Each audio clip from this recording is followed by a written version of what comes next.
Sugod. Palipak to, mga sugod to.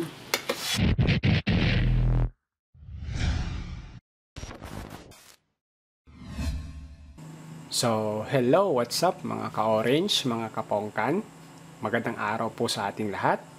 Welcome back ulit po sa ating channel. This is Orange Blooded Motomaniac. So, ngayong araw po ito ay magbabahagi po kami sa inyo ng DIY. Ito yung pinaka-common issue na na-encounter natin sa RC. Hindi lang po siya sa RC, pati na rin po siya sa mga KTM Duke 200 and 390.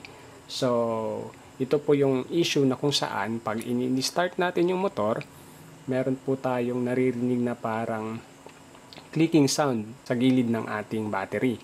So, at hindi po nag-i-start yung motor natin. So, ang issue po niyan o ang dahilan po niyan is dahil sa ating starter relay. So, yung ating starter relay, sa katagalan, so syempre nagwa-washing tayo ng motor.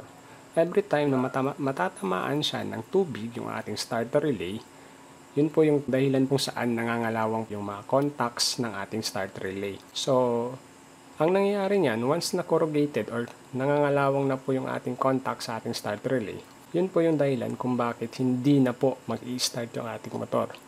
Hindi na po tutuloy yung kuryente or wala na pong contact dahil sa namuong kalawang. So, ngayong araw na ito ay isi-share po namin sa inyo. Bali, kasama ko po ngayon si Sir Denny. Shout out sa kay Sir Denny. Sa kanila po yung motor. Bali, ito po yung ating ayusin ngayon dahil sa nakaka-encounter ng clicking sound. Mga ilang araw na rin po itong naitambay. So, yun na nga po. Antabay po tayo mga ka-orange. And then, simulan na natin yung ating gagawing DIY. And then, let's go!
klarong dashboard. Tuyo ka. Klaro. Ayo, kau dah adjust. Ya.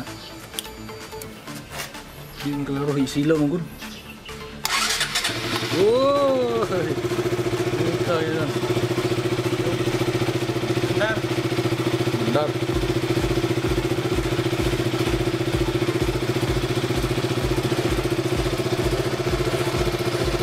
Dali, ana. Uy, yun ana. Ha? Ikaw daw.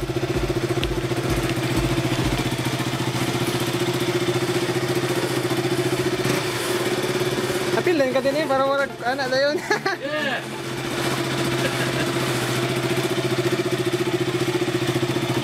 Ha? Andar no? Mandar. Tudlo na na to. Ito, marumi lang pala.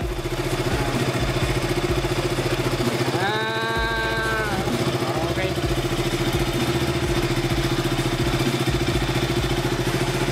Shout out sa atong Kay Jason.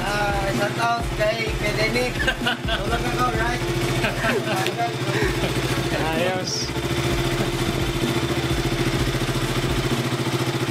Ako lang kadali.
Ano ba siyang konti rin?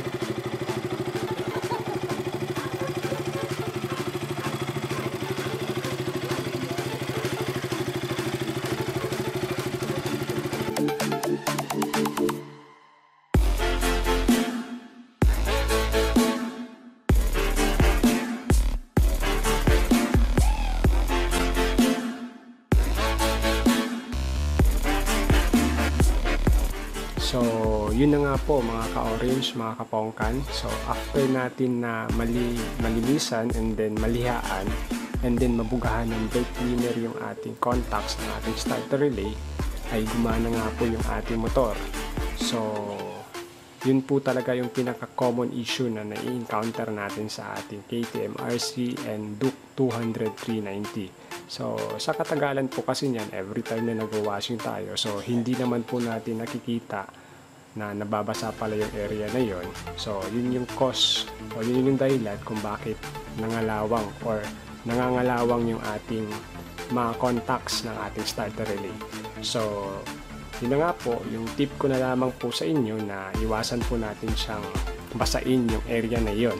And then, every time na mag-PPMS tayo, i-check natin yung mga contacts and then lalagyan natin ng langis para hindi siya mangalawang. And then, PMS lang naman talaga ang isa sa mga sekreto sa ating motor para maging kondisyon yung ating motor at walang masyadong problemang nai-encounter. So, yun na nga lang po mga ka-orange, mga kapongkan. Sana po ay nakabahagi naman po kami sa inyo ng DIY. Nakabahagi naman po kami sa inyo ng kaalaman kung paano natin siya ayusin yung ganong issue. So, sa mga hindi pa po nakaka-subscribe sa ating channel, lalong-lalo na yung mga ating kapongkan, mga ka-orange, huwag niyo po sanang kalimutang pindutin yung ating red subscribe button sa ilalim ng ating video. And then, kung nagustuhan nyo nga po yung ating video, huwag nyo kalimutang i-like din yung ating video. And then, kung gusto nyo pong ma-notify every time na meron tayong ina-upload na video, pindutin nyo lamang po yung bell icon. Katabi lang naman po siya ng ating subscribe button. So, yun na nga lang po mga ka-orange, mga kapongkan. Bali, maraming salamat sa panonood. Ride safe po sa lahat. And then, peace!